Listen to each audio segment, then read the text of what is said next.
Las noticias en Televistazo con Stephanie Espín.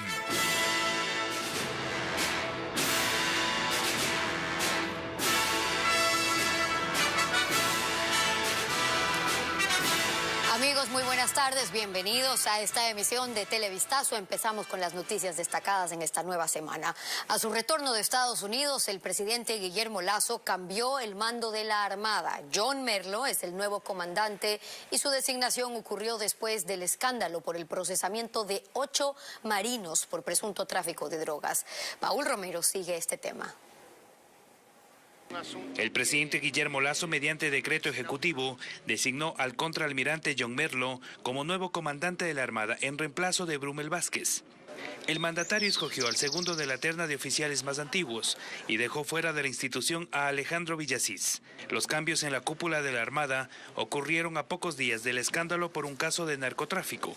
8 marinos fueron procesados por la presunta venta de droga que estaba escondida en una lancha guardacostas en la isla Darwin, en Galápagos. Merlo llega a la institución en un momento crítico respecto a las denuncias sobre la infiltración del narcotráfico en sus filas. Lo que necesita la Armada Nacional, y no solamente la Armada Nacional, todas las entidades públicas, es transparencia. Y comencemos casa adentro. Pruebas de confianza no solamente es del polígrafo, son pruebas socioeconómicas, las declaraciones juramentadas, no solamente del oficial, sino de su esposa y de sus hijos.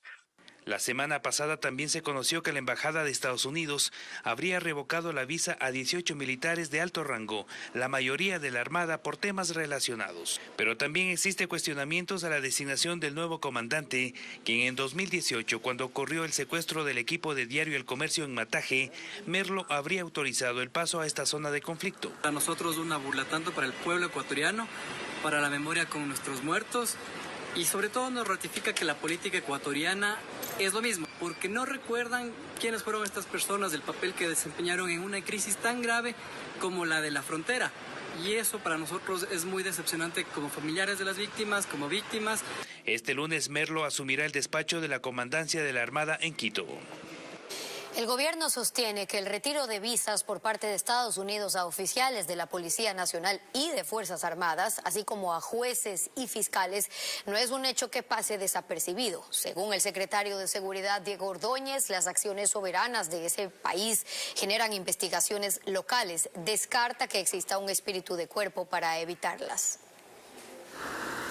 Las acciones del gobierno de Estados Unidos al retirar visas a militares, policías, jueces y fiscales es un hecho que, según el secretario de Seguridad, Diego Ordóñez, no pasa desapercibido para el régimen de Ecuador. Quiero precisar que ninguna fuerza, tanto las Fuerzas Armadas como la fuerza policial, la Policía Nacional, cierra filas cuando hay denuncias de corrupción. Y no han cerrado filas cuando se habló del caso narcogenerales, por el contrario, tomaron medidas internas para depurar. Internamente hay mecanismos de depuración que operan, que funcionan. Sin embargo, en instancias como la Corte Provincial de Justicia del Guayas, su presidenta señala que no manejan ninguna información al respecto. No tenemos ningún reporte, al menos yo no lo cuento. A propósito de la lucha contra la inseguridad, Ordóñez explicó que hoy el narcotráfico ya no es solo una categoría delictiva y que eso implica algunos cambios. La definición de que el narcotráfico deja de ser solamente una categoría delincuencial y pasa a ser una amenaza contra la seguridad del Estado. Eso implica involucrar a las Fuerzas Armadas junto con la policía.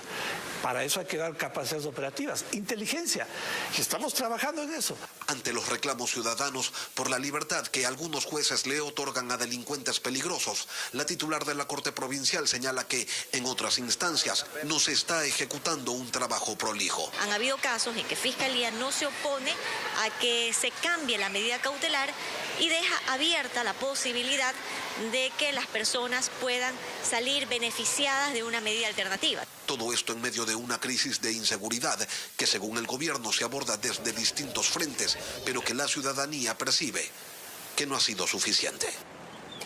Y la Asamblea está a la espera de la respuesta del Ejecutivo sobre si acude o no al diálogo con el Legislativo. La convocatoria está prevista para este martes en la mañana. Los representantes de los bloques han confirmado su presencia. Y Patricio Díaz nos cuenta que el régimen va a tomar una decisión entre la tarde y noche de hoy. El oficialismo no dice ni sí ni no en cuanto a la posibilidad de que el Ejecutivo acuda al diálogo con el Legislativo convocado para este martes a las 9:30 de la mañana. El presidente de la República se reunirá esta tarde de manera virtual con los representantes de su bloque y el ministro de Gobierno para tomar una decisión. Porque no es solo en función de si asistimos o no, es incluso de si vemos que hay realmente la voluntad y las garantías para ello. El oficialismo recuerda que las conversaciones estaban adelantadas para un diálogo a partir de la ley de inversiones. Porque ¿qué es lo que nosotros haríamos? Es entregar el proyecto borrador, definir un tiempo determinado para que las bancadas puedan presentar sus ajustes, se hace el ajuste en general y ese es el proyecto de ley que se presenta. Las otras bancadas han confirmado su presencia, incluso desde la oposición. Lo que lo esperan los ecuatorianos es que haya diálogo, que en la diversidad política e ideológica haya un diálogo mínimo para llegar a consensos. Y creo que ya se fijó el primer punto de ruta. Desde Pachacutic también acudirán, aunque en el bloque hay quienes dicen entender la posición del régimen, pero resaltan a la vez la necesidad del diálogo. Siempre es importante quién te invita a dialogar. Y si el que te invita a dialogar es el que te quería sacar, como que no es muy fuerte esa invitación. Pero el Ecuador no puede negarse a un diálogo entre la función ejecutiva y la función legislativa. El gobierno anunció la suspensión de los diálogos a partir de la decisión del legislativo de posesionar al superintendente de bancos, Raúl González. Y un atentado con carro bomba en Rusia causó la muerte de la hija de un fuerte aliado del presidente Vladimir Putin. Daria Dugina fue asesinada el sábado y se cree que el verdadero objetivo del ataque era su padre, el filósofo Alexander Dugin. Los prorrusos señalan al régimen ucraniano como responsable. Este video fue grabado la noche del sábado en las afueras de Moscú. Es el vehículo que manejaba Daria Dugina, que explotó y quedó envuelto en llamas. Daria era una periodista de 29 años, hija de Alexander Dugin, un famoso filósofo ultranacionalista ruso, apodado como el cerebro de Putin. La joven salía de un festival de arte en una finca, donde acudió con su padre, quien había sido invitado como orador. Al finalizar el acto, ambos debían abordar el mismo vehículo, pero al último minuto decidieron salir en diferentes autos. Poco después, el carro que conducía a Daria estalló. El Comité de Investigación de Rusia reveló que la detonación se debió a un artefacto explosivo colocado en el vehículo y se cree que fue un acto planificado. El líder separatista prorruso de la autoproclamada República de Donetsk, Denis Pushilin, acusó a las fuerzas ucranianas del asesinato. Además, altos funcionarios de Moscú piden acciones bélicas más severas contra Kiev. Pero el consejero presidencial de Ucrania negó categóricamente estas acusaciones. Alexander Dugin, de 60 años, ayudó a popularizar el concepto de una nueva Rusia y apoyó la invasión de Moscú en Ucrania. También fue incluido en una lista de sanciones de Occidente después de que Rusia anexara a Crimea en 2014.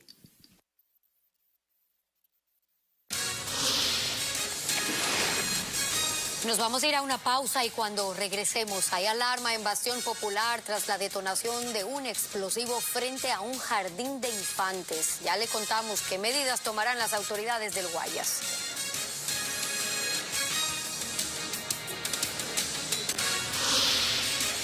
Y también se encienden las alertas ambientales en Napo por la aparición de miles de peces muertos a orillas de un río. Los especialistas analizan el fenómeno, se lo contamos. Más noticias. Los centros de vacunación en Quito lucen vacíos pese al nivel de contagio. La gente ha perdido el interés por vacunarse y ahora las autoridades están buscando nuevas estrategias para aplicar las dosis de refuerzo contra el COVID-19. Carla Delgado hizo un recorrido, nos cuenta ahora. La mañana de este lunes, los vacunatorios de Quito lucían vacíos.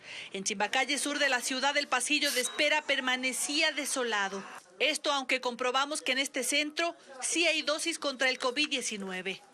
Hace alrededor de 4 o 5 semanas, como centro de salud, inoculábamos alrededor de 60 a 70 dosis diarias. Sin embargo, en estas últimas semanas, el número de vacunados diarios no supera los 6 o 7. No es el único ni tampoco es una coincidencia. En este otro, las sillas estaban libres.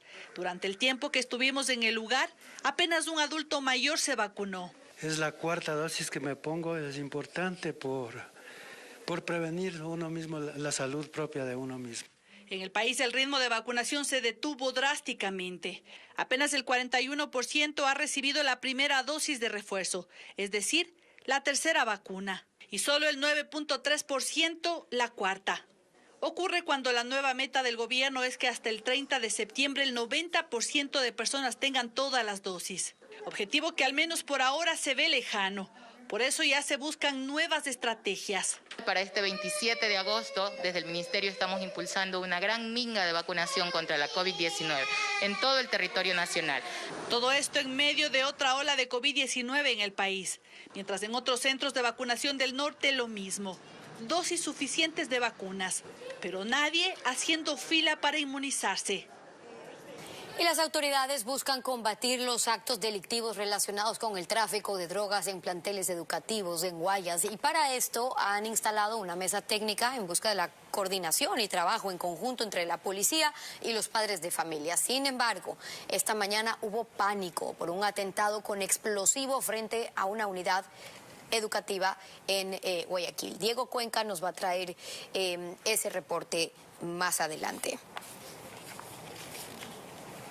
Vamos antes a contarles a propósito de lo que ha ocurrido con un insólito hecho en el río Anzú, en la provincia de Napo.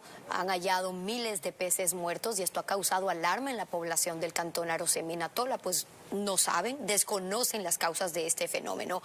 En la zona, las autoridades tomaron muestras para poder determinar las causas. Les contamos eso ahora. Fue a orillas del río Anzú, en el cantón Arosemena-Tola, en donde aparecieron miles de peces muertos. Los moradores de comunidades como Zahuata, Capricho y Morete los encontraron en medio de palizadas. Aunque algunos aprovecharon este insólito hecho para recoger los peces y venderlos, otros se alarmaron. ¿Qué grado de contaminación? Y no sabemos el origen del problema. Algunas personas se llevaron a Tena, algunas personas vendieron, incluso por la cantidad. El consumo de estos peces preocupa, pues su muerte podría deberse a agentes contaminantes. Al ingerir este tipo de especies que pueden contener contaminantes, pueden generarles problemas de indigestión. Funcionarios del Ministerio de Salud, Ambiente, Servicio de Gestión de Riesgos e investigadores de la Universidad Regional Iquiam llegaron al sitio y recorrieron 3 puntos a lo largo de la ribera. Tomaron muestras del agua y de los peces. Y estamos utilizando una sonda multiparamétrica para análisis de parámetros como pH, turbidez, conductividad y sólidos totales disueltos, que nos sirven como indicadores para evaluar la calidad del agua. Y luego pues nos van a poner en conocimiento de esta cartera de estado a fin de que podamos determinar las causas por las cuales se ha dado este evento ambiental que lamentablemente hemos observado. Hay una significativa mortalidad de especies en este sector del río Anzú. Las evidencias se analizarán en el Laboratorio Nacional de Referencia del Agua y los resultados estarían listos en los próximos 30 días, mientras que las autoridades de salud recolectarán información en las comunidades para levantar un cerco epidemiológico en caso de que se registren cuadros de intoxicación. Hablemos ahora sí de los esfuerzos que están intentando hacer las autoridades buscando combatir estos actos delictivos relacionados con el tráfico de drogas en los colegios, en escuelas, en los planteles educativos en Guayas, sobre todo con lo que ha ocurrido hoy, esta mañana, pánico por ese atentado con explosivo frente a una unidad educativa en Guayaquil. Les contamos. Hubo nerviosismo en padres de familia porque un artefacto explosivo detonó en una vivienda frente a este plantel educativo particular. Las clases se suspendieron por los daños en su infraestructura. Ocurrió esta madrugada en el bloque 10 de Bastión Popular, en el noroeste de Guayaquil. Como en todo lugar, ponen en una bomba y siempre las alrededores salimos afectadas, porque aquí estamos casi las 4 casas afectadas. Hoy día había clase, suspendió por la limpieza que hay que hacer. 6 horas después del atentado, se instaló una mesa técnica para anunciar las acciones que se aplicarán para combatir la inseguridad en escuelas y colegios. Estaban los representantes de cada ministerio, pero ninguno fue claro sobre lo que harán contra la delincuencia, mientras el gobernador del Guayas insistía que habrá planteles seguros. El Colegio Seguro se desprende del sistema integrado de seguridad ciudadana, donde estamos comprometidos, el gobierno con todas las instituciones. ¿Qué harán? Cada uno haciendo lo suyo, cada uno, todo eso forma parte de los ciudadanos. ¿Qué es lo suyo que van a hacer cada uno? ¿Cuántos ecuatorianos son? La policía señala que han atendido más de 3.000 emergencias por la activación de botones de pánico en las unidades educativas. Por eso trabajarán con los padres de familia en 339 planteles que son los priorizados, porque se ubican en las localidades como el sur, una de las zonas más peligrosas por el tráfico de drogas y los asesinatos bajo la modalidad de sicariato. Por ejemplo, una alerta en el chat comunitario es alertar a la policía con tiempo, como por ejemplo la presencia de pandilleros, no sé, se me ocurre, o alguna situación de signos de alerta que nos puedan ayudar. Por ahora hay un ambiente de incertidumbre en medio de más de 900 muertes violentas que se contabilizan en lo que va de ese año en Guayaquil, Durán y San Borondón. Y arrancó la inscripción de candidaturas para las próximas elecciones de febrero en las delegaciones provinciales. Está ya todo listo para receptar los documentos habilitantes. En Quito, por cierto, la inhabilidad de Jorge Yunda para ser candidato obliga a Pachacutic a apurar la selección de su reemplazo. Francisco Garcés nos cuenta más. En la delegación provincial del CNE en Pichincha hay total normalidad y en las primeras horas del periodo de inscripción de candidaturas no hubo actividad. Se espera que en los próximos días empiecen a llegar para inscribirse los candidatos a la prefectura, alcaldías y miembros de las juntas parroquiales. En esencia es un periodo que comprende desde el 22 de agosto de este año hasta el 20 de septiembre del presente. La expectativa se centra en qué hará Jorge Yunda, quien era precandidato de Pachacutic para la alcaldía de Quito, después de que el Tribunal Contencioso Electoral resolvió que no puede participar electoralmente. Pero hasta que se ejecute esa decisión, Yunda seguirá habilitado para inscribirse o Pachacutic para nombrar un reemplazo. Los dos escenarios son válidos. La organización política podría ya no inscribirlo siempre y cuando, dentro de un proceso de democracia interna, hubieran establecido una posibilidad de una alternancia respecto a esta dignidad. Por eso Pachacutic ya adelanta una decisión que tomará hasta este martes para reemplazar a Yunda. Con personas que no tengan antecedentes negativos. Tiene que ser militante de la organización política, tiene que conocer nuestro proyecto político. Es que la ley permite que en caso de descalificación de un candidato, su organización política tiene 48 horas para reemplazarlo. Ahora es la oportunidad también que a través de esta situación podamos elegir a alguien que pueda liderar la ciudad de Quito. En espera de las decisiones, la Junta Electoral de Pichincha está lista para recibir las inscripciones y para ello sus miembros se declararán en sesión permanente desde este lunes. Nos vamos a una pausa y más adelante en Televistazo. Estados Unidos inició un programa para distribuir 50.000 vacunas contra la viruela del mono en Nueva York. Ya se reportó el primer contagio en un menor de edad. Y además, revelan que organizaciones criminales no solo acceden a explosivos de alto impacto como dinamita o pentolita, también a bombas fabricadas artesanalmente. Les vamos a traer un informe. Gracias por seguir en nuestra sintonía.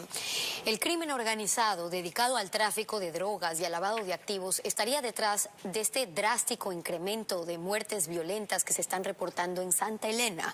Merlin Ochoa viajó a esa zona, habló con el ministro del Interior, quien propone la creación ahora de una Secretaría de Inteligencia en esa provincia para frenar a estas mafias. En la provincia de Santa Elena hay alarma por el incremento drástico de las muertes violentas, pues de enero a agosto del 2021 se cometieron 25 crímenes, mientras que en el mismo periodo de este año suman 56. Esto movilizó a las autoridades a realizar una mesa de seguridad en el Cantón La Libertad, que estuvo liderada por el ministro del Interior. Pero hay cosas puntuales que sí se necesitan, entre esos construir un adecuado sistema de inteligencia que dé alertas tempranas a la ciudad, no solamente desde el gobierno nacional.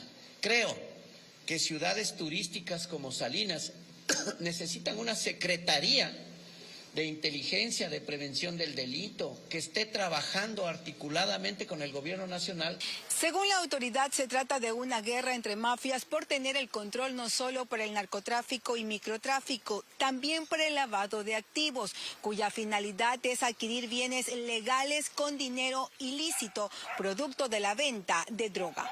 Yo creo que el aspecto más importante que nos está generando muchísima más conflictividad social es el último eslabón del narcotráfico, el lavado de activos.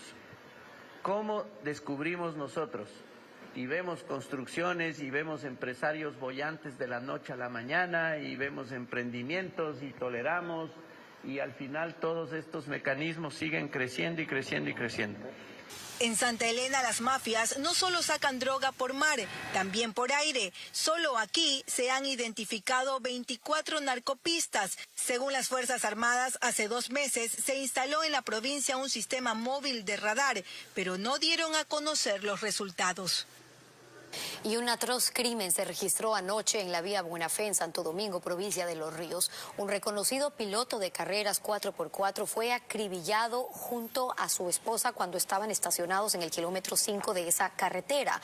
Ambos habían participado en la Quinta Válida Regional Costa 4x4 que se realizó en un complejo turístico del cantón Buenafé. Tras la competencia salieron, pero fueron seguidos por varios sujetos a bordo de otro vehículo, quienes los interceptaron y los mataron. Personal policial llegó al sitio para recabar más información sobre este hecho. Y los acontecimientos recientes evidencian que existe un creciente tráfico de explosivos también en el territorio ecuatoriano, pese a los controles y a los decomisos hechos por la fuerza pública. Quienes conocen del tema aseguran que no es fácil acceder a este tipo de material considerado de alto impacto. La evidencia es tan aplastante que ya no es posible negarla. En Ecuador hay bandas de delincuentes o de terroristas que tienen acceso a material explosivo de alto impacto, ya sea sustraído o fabricado artesanalmente. Y ambas cosas, robar explosivos o fabricarlos, no es sencillo, porque se supone que son materiales altamente vigilados. Para explosivos de alto impacto se necesitan materias primas químicas que están extremadamente controladas, como el ácido sulfúrico, por ejemplo, ¿verdad? O como el tolueno para el trinitrotolueno. Pero de alguna forma está pasando, ya sea introducidos a través de la frontera o robados o fabricados artesanalmente. Lo cierto es que los explosivos están circulando y en manos indebidas. Basta simplemente con ver las cifras de la policía. Durante todo el año pasado incautaron 38.000 unidades de explosivos y este año, apenas hasta la mitad, hasta julio, han incautado ya 73.000. En la lista de lo decomisado este año hay nombres como dinamita, pentolita, granadas. Y en esa lista hecha por el Ministerio de Gobierno y en la que solo aparecen explosivos de alto impacto, también se menciona a los explosivos caseros. Porque sí, es posible hacer verdaderas bombas de forma artesanal. Pero explosión de alto impacto es mucho más difícil, donde se necesita conocimiento químico, lugares donde preparar esto, porque son muy sensibles, pudieran el lugar donde están elaborando estos explosivos tener impactos fuertes, situaciones catastróficas realmente si no se tiene un control y un conocimiento sobre el almacenamiento, manipulación y preparación de estos explosivos de alto impacto. Incluso entre las evidencias encontradas luego de la explosión en el Cristo del Consuelo están tanques de gas cortados y cargados con explosivos. Recordemos que los cilindros de gas han sido utilizados ya en países como Colombia, donde han tenido alta capacidad de destrucción. Por todo esto, él, ingeniero químico, cree que ya es hora de que el discurso oficial incluya educar a la gente para que sepa qué hacer. Para saber, si tú ves este producto que se presenta de esta manera, pues bueno, denúncialo, porque esto se utiliza para fabricar algún tipo de explosivo. O, que si ve a alguien, por ejemplo, con una mochila, luego la deja ahí, coge y se va, bueno, llame rápido a la policía. Que es mejor estar pendientes, dice, porque los hechos lo dejan claro. No importa si son explosivos fabricados artesanal o industrialmente. El hecho es que son una amenaza latente y muy real.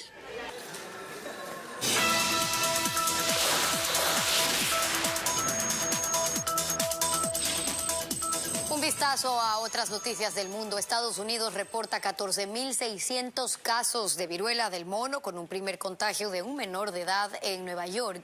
Y aunque ya se están aplicando vacunas, los expertos confirman que este virus puede pasar de humanos a animales y eso podría desatar una mayor propagación. El gobierno de Estados Unidos inició un programa para distribuir 50.000 dosis adicionales de vacunas contra la viruela del mono en lugares donde se realicen eventos por el orgullo gay. Había un grupo de mujeres anunciando que la vacuna estaba disponible y yo con un amigo fuimos al departamento de salud. 15 minutos, completamos los documentos, entramos, nos vacunamos y salimos. El objetivo es inocular a la mayor cantidad de personas que pudieran estar expuestas al virus. Y es que la inmensa mayoría de los casos del actual brote se han producido entre hombres que mantienen relaciones sexuales con otros. Sin embargo, los científicos advierten que todas las personas pueden contagiarse al estar en contacto cercano con alguien infectado, pero también tocando superficies contaminadas, como cubiertos, vasos o sábanas, pues el virus puede permanecer sobre los objetos por varios días. Hasta ahora, el único territorio de ese país que no presenta contagios es Wyoming, mientras que los más afectados son el estado de California, Florida, Texas y Nueva York. Y en este último se ha reportado el primer menor de edad infectado, aunque no han dado más detalles. Además, los Centros para el Control y la Prevención de Enfermedades de Estados Unidos, así como la Organización Mundial de la Salud, han advertido desde el comienzo que la enfermedad podría contagiar a animales domésticos. Hace 2 semanas se confirmó el contagio de un perro en París, que debió ser aislado. Por eso los expertos señalan que este virus debe ser controlado, pues si pasa a los animales silvestres, como ratas o ardillas, la viruela del mono aumentaría su expansión. El Papa Francisco dijo este domingo que ve con preocupación las tensiones que continúan aumentando en Nicaragua, donde el gobierno mantiene su acecho a la Iglesia Católica. Francisco pidió una convivencia respetuosa y pacífica entre las personas y las instituciones. Les vamos a presentar un informe desde Roma con Javier Romero de CNN. Francisco manifestó su preocupación, su dolor por la situación en Nicaragua, aunque eso sí habló con mucho cuidado porque evitó utilizar palabras como represión contra la Iglesia Católica o también no acusó directamente al gobierno de Nicaragua. Simplemente se limitó a pedir paz, a pedir que haya un diálogo sincero.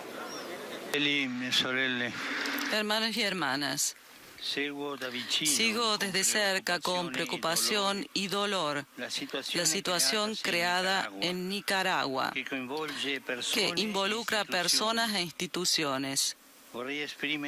Quisiera expresar mi convicción y mi deseo que por medio de un diálogo abierto y sincero se pueda aún encontrar las bases para una convivencia respetuosa y pacífica.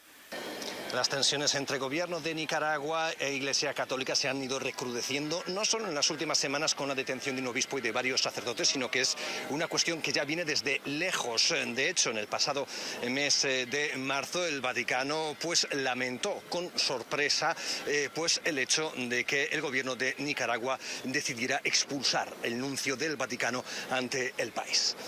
Para CNN, Javier Romero, Roma.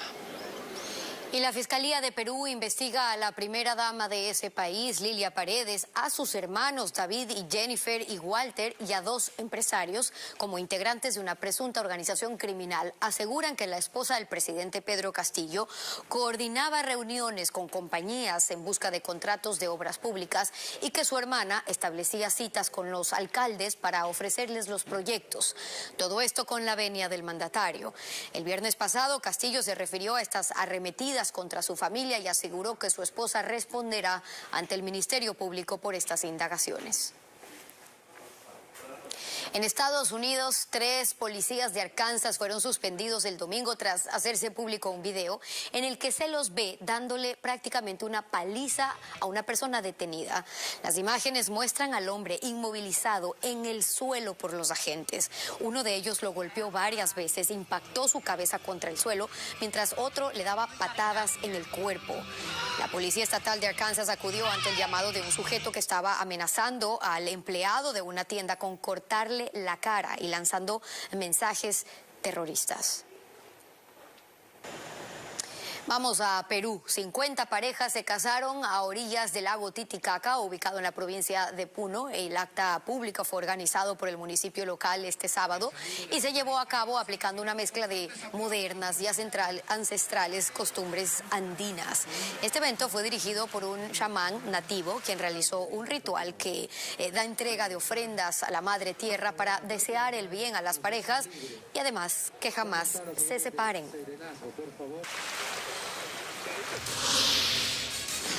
Vamos a una pausa y al volver, árbitro sufre agresión durante un encuentro de Serie A. Al volver le vamos a contar qué decidieron la Liga Pro y la FEF. Seguimos en Televistazo. En Amagací del Inca, al norte de Quito, los vecinos no salen del asombro ni del temor por la ola delictiva de la que están siendo víctimas. Hay robos, hay asaltos, agresiones, incluso de carácter sexual. Y por eso están pidiendo presencia policial y reformas legales que los protejan. Andrea Marín nos trae ahora los detalles.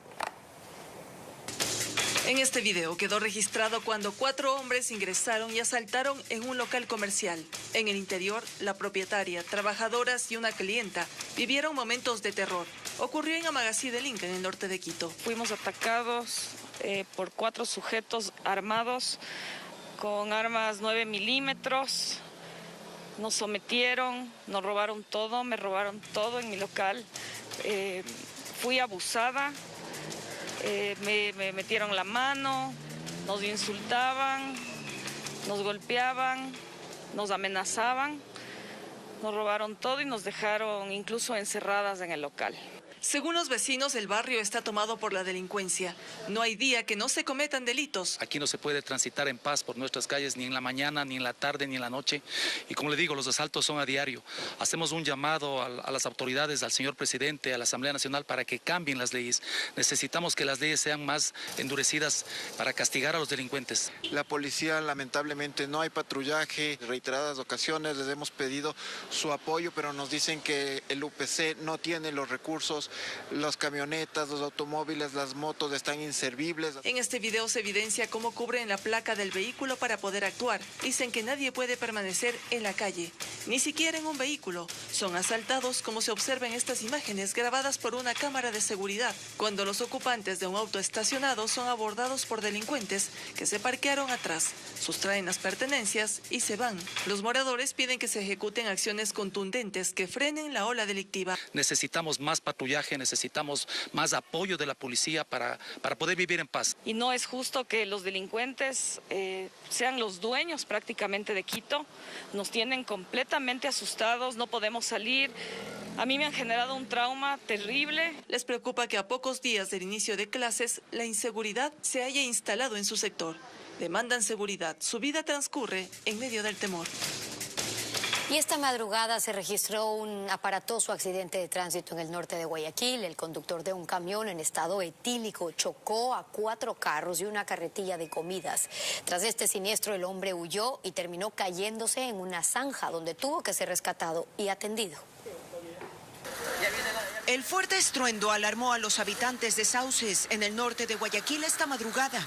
Un camión que iba a exceso de velocidad se impactó contra 4 vehículos y una carreta de comidas que estaban estacionados en la calle. Terminé en una colisión con 2 autos y 2 buses. Gracias a Dios que no hay heridos. Todos los carros han estado estacionados en el lugar del accidente. Según información preliminar, el sujeto estaba ebrio, por lo que se presume esta fue la causa del accidente. El conductor está mareado, al momento se lo voy trasladando a la fiscalía. El camión en el que iba el chofer terminó en una zanja, ubicada en Avenida Antonio Parra Velasco, en el sector de Guayacanes. Una cámara de vigilancia captó cómo el vehículo pasó a gran velocidad por la zona antes de terminar encunetado. En el sitio del incidente quedaron los carros chocados, algunos con daños en las ventanas y otros completamente destruidos.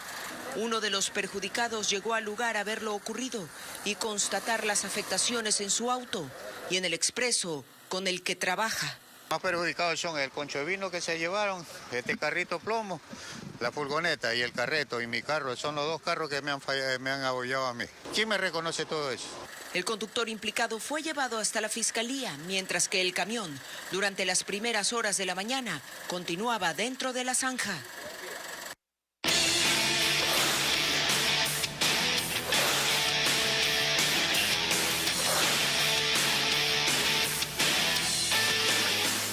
Buenas tardes amigos, es momento de la información deportiva y arrancamos con un hecho lamentable que ocurrió durante el fin de semana en la Liga Pro. El árbitro central Alex Cajas fue agredido por Héctor Chiriboga, preparador de arqueros de Macará. En rechazo a esta situación, los partidos del domingo no se disputaron, mientras que los dirigentes son firmes en que habrá sanciones. Veamos más. Eran los últimos minutos del partido entre Macará y Aucas en el Estadio Bellavista de Ambato. El marcador iba empatado sin goles. El juez central Alex Cajas acudió al VAR para revisar un posible penal a favor de los capitalinos y decidió otorgar la pena máxima. La decisión no agradó al equipo local. Empezaron las discusiones y Cajas expulsó primero a Boris Fiallos, asistente técnico del cuadro Guaitambo. En medio del tumulto, el árbitro también mostró la roja al preparador de arqueros Héctor Chiriboga. Tras la decisión, Chiriboga lo increpó. Cajas cayó y se levantó. El juez se alejó. A Chiriboga intentaron detenerlo, pero el ex arquero estaba descontrolado. Fue allí cuando le propinó un golpe en el rostro. Las imágenes le dieron la vuelta al mundo. Sorprendentemente, el partido no se suspendió y finalizó 1-1. El hecho generó inmediatamente el rechazo de los clubes y organismos deportivos, mientras que el gremio arbitral tomó la decisión de no presentarse a los encuentros programados para el domingo. La decisión era una forma de protestar contra la agresión y exigir una sanción ejemplar. Sin embargo, generó inconvenientes a los equipos y a la Liga Pro. Este lunes trascendió por medio de Luis Muentes, presidente del gremio, que se llegó a un acuerdo y que esta noche sí se disputará el duelo entre Guayaquil City e Independiente del Valle. Por otra parte, la Federación Ecuatoriana de Fútbol y la Liga Pro, por medio de sus presidentes Francisco Egas y Miguel Ángel Lor, respectivamente, enviaron una carta a los árbitros donde se comprometen a sancionar a quienes atenten contra la integridad de quienes conforman el fútbol, así como reformar los reglamentos para que existan sanciones deportivas y pecuniarias ejemplificadoras. De acuerdo al reglamento actual, Chiriboga podrá ser suspendido de 2 meses a 1 año. Ahora vamos con una buena noticia. El ecuatoriano Andrés Torres se coronó campeón en el torneo abierto de pentatlón moderno que se desarrolló en República Dominicana. El tricolor de 21 años venció a los argentinos Vicente Lima y Franco Serrano en la final de este certamen internacional. Hay que recordar que nuestro compatriota es el vigente campeón panamericano juvenil. En esta prueba acumuló un total de 1.537 puntos en esta disciplina que combina esgrima, equitación, natación y laser run. Como decíamos, Torres ya fue campeón panamericano juvenil tanto en México como en Colombia el año pasado. Y para finalizar les vamos a mostrar una de las imágenes del fin de semana y posiblemente del año. En la UFC se enfrentaron por el título del peso welter el nigeriano Kamaru Usman, campeón de la categoría desde 2019 y quien había defendido el cinturón en 5 ocasiones, contra el británico Leon Edwards. El retador sorprendió a todos noqueando a Usman con una patada al rostro cuando transcurría el último minuto de la pelea. Edwards, quien estaba perdiendo el combate por puntos, se convirtió de esta manera en el nuevo campeón de la categoría.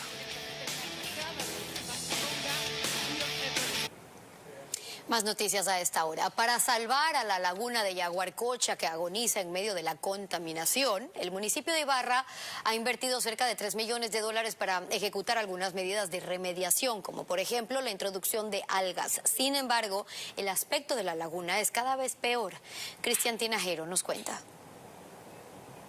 Aunque la laguna de Yaguarcocha en Ibarra ha venido sufriendo un grave problema de contaminación desde el 2019, fue recién hace 5 meses que fueron instaladas 7 boyas flotantes en el espejo de agua de la laguna. Estos artefactos emiten frecuencias de ultrasonido para controlar bacterias y microorganismos. Además, se colocaron esteras flotantes, con las cuales se reintroduce una especie de alga para restablecer el ecosistema y reducir las especies invasivas, como el cangrejo de río. Justamente en el plan de manejo de la laguna de Yaguarcocha se establecieron diferentes estrategias para ayudar a la laguna, para llegar a un equilibrio ecológico nuevamente, que es lo que se necesita en este ecosistema. La alcaldesa de Ibarra, Andrea Escaco, argumenta que en Yaguarcocha se han invertido alrededor de $3 millones para intentar componer el problema. Es bastante imperceptible lo que hasta el momento han hecho estos equipos, pero si nos remitimos a los datos técnicos que arroja este sistema, pues podemos evidenciar que hay una mejora. Son años que viene la laguna teniendo estos problemas. Sin embargo, Diego Villalba, director de Ambiente de la Prefectura de Imbabura, dice que esto no es suficiente para recuperar su estado natural.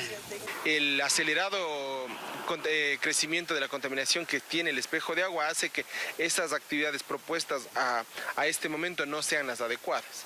Por su parte, Javier Jaramillo, experto en recuperación de lagunas, asegura que en Yaguarcocha es urgente ejecutar un proceso técnico de dragado. Tú vas a comenzar a hacer un proceso de oxigenación masivo a la laguna. Grande, porque estás removiendo los lechos lacustres en donde nosotros tenemos ya problemas de sedimentos sueltos, sedimentos semiduros y en la actualidad ya sedimentos duros. Mientras que el ministro de Ambiente, Gustavo Manrique, sostiene que esto no es competencia de esa cartera de Estado. No estamos seguros que sea contaminación. A veces las algas generan una coloración que puede ser verdosa o oscura, pero lo que hay es una sobrecarga de algas. No digo que ese sea el caso. En todo caso, el municipio está trabajando en la solución de ese problema. Yaguarcocha es considerada sagrada por los pueblos indígenas del Ecuador. Además, la UNESCO reconoció a la provincia de Imbabura como geoparque mundial, por lo que esta laguna es considerada un geositio. Su trascendencia en la historia del país y hasta del mundo es innegable. Pero mantener estos títulos está en riesgo ante el atroz problema ambiental que padece. Yaguarcocha ha perdido el encanto que la caracteriza. Ahora el desafío es evitar que Imbabura pierda esta mítica laguna de origen glaciar, formada hace más de 12.000 años.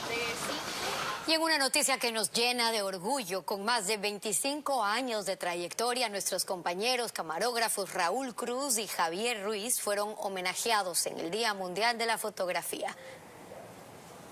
Las víctimas del terremoto en esta comunidad costera de la provincia de Manabí quedaron inmortalizadas. Han retratado momentos dolorosos. Esos 7.8 grados en la escala de Richter que serán imborrables. O travesías infinitas. Mientras tanto, por la frontera norte continúa ingresando un promedio de 350 venezolanos. Ellos no aparecen en sus pantallas, pero son quienes cuentan la historia del país a través de imágenes. Custodian con tanques de guerra, la línea fronteriza. Nuestros camarógrafos de noticias Javier Ruiz y Raúl Cruz llevan décadas haciendo periodismo en la calle. Y por eso el municipio de Guayaquil decidió que era oportuno darles un reconocimiento en el marco del Día Mundial de la Fotografía, en el que se homenajeó a 27 fotógrafos y camarógrafos de la ciudad. La vida en una imagen captada por su mirada, por su lente. Es la forma de ver lo que ellos querían retratar y para darlo a la ciudadanía. Para Javier Ruiz es grato que se reconozca su labor. Una labor en la que muchas veces se corren riesgos. Muchas son las experiencias que me ha tocado vivir, como el incendio de la bahía, entrevistar a Raúl Reyes. Ha sido una experiencia muy bonita, con altas y bajas, pero al cabo dar la información para la ciudadanía que se merece. En cambio, Raúl Cruz se ha entregado a la camarografía durante 35 años. Con su lente le ha dado la vuelta al país una y otra vez. Y en este año ha sido uno de los camarógrafos de nuestro segmento Ecuaterra. Entonces ese tipo de cosas te marcan y te dicen hay que trabajar, hay que salir adelante, hay que demostrar que las cosas positivas sí valen. Y hay que tener fe, confianza en que poco a poco podemos poner el ejemplo y cambiar el rumbo de las cosas. Nuestros compañeros dicen que cada día trae una nueva enseñanza, que la verdad se imprime en imágenes y que en este oficio ellos tienen el privilegio de ver pasar la historia en primera fila. Y Alejandra Jaramillo vuelve a ser parte de la pantalla de Ecuavisa a través del programa internacional Siéntese quien pueda. Ana María Palacios entrevistó a la presentadora, quien vive hace 9 meses ya en Estados Unidos, y les contamos. Alegría de contarles que regreso a las pantallas de sus casas con un proyecto internacional que nos tendrá pegados a la tele. Así como lo escuchó, Alejandra Jaramillo emociona a sus fanáticos con su regreso a Ecuavisa. La Caramelo será parte del programa de espectáculos Siéntese quien pueda, un reality de televisión con una dinámica totalmente diferente, en la que el público elige quién se queda a través de sus votaciones. Entonces, por ejemplo, si yo digo algo y la gente no está de acuerdo conmigo, votan para que yo esa semana me vaya. Por favor, no voten por mí. Entonces, ¿qué tengo que hacer para poder regresar? Conseguir una exclusiva. Una de las panelistas es Alejandra Jaramillo. Estará junto con Liliana Rodríguez, la hija del Puma, reconocidos periodistas y comunicadores como Lucho Borrego. Contar la noticia, comentar la noticia y dar la noticia, también vamos a ser parte de la noticia, lo vuelve absolutamente rico, delicioso, loco. Siéntese quien pueda, el primer reality de farándula. El conductor principal es el actor Julián Gil. Han diseñado algo totalmente diferente, algo nunca antes visto, nos podemos decir con el pecho hinchado, que es un show que usted nunca lo va a ver, o sea, nunca lo ha visto. Lo puede llegar a ver porque lo van a copiar, pero somos el primero. Un nuevo reto para Alejandra, quien desde hace 9 meses fue por nuevas oportunidades como presentadora en Estados Unidos. Así su sueño de internacionalizarse finalmente se hizo realidad. ¿Cómo me estoy preparando? Averiguando todo de las personalidades mexicanas y en general del mundo del espectáculo, porque no solamente vamos a hablar de mexicanos, sino de personajes de Hollywood. Y mira que mis compañeros son personalidades que saben, que consumen espectáculo, que lo llevan en sus venas. Entonces yo estoy al lado de monstruos en el sentido de que saben su trabajo. Siéntese quien pueda se transmitirá en Estados Unidos por Unimás y en Ecuador a través de Ecuavisa desde este martes 23 de agosto a las 2 de la tarde. Jennifer López y Ben Affleck se casan por segunda ocasión en compañía de sus familiares y amigos. Les mostramos.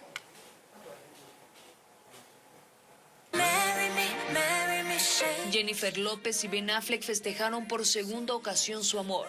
Este fin de semana celebraron su boda en una lujosa mansión del actor en Georgia, Estados Unidos. A través de redes sociales se difundieron fotografías exclusivas del momento en el que la pareja se dio el sí frente al altar. En las imágenes se muestra el evento en el que todos los invitados estuvieron de blanco para contrastar con el atuendo de los novios. El vestido de Jennifer era corte sirena y contó con un largo velo. Hace más de un mes la pareja se casó de forma secreta en Las Vegas después de casi 20 años de su rompimiento. Ellos se reencontraron en 2021 y retomaron su relación, que sin duda ha sido una de las más esperadas por los fanáticos. Las noticias regresan a su pantalla a las 19 horas en nuestra emisión estelar, pero siga atento a las noticias en ecuavisa.com y recuerde que somos periodismo en todas las pantallas.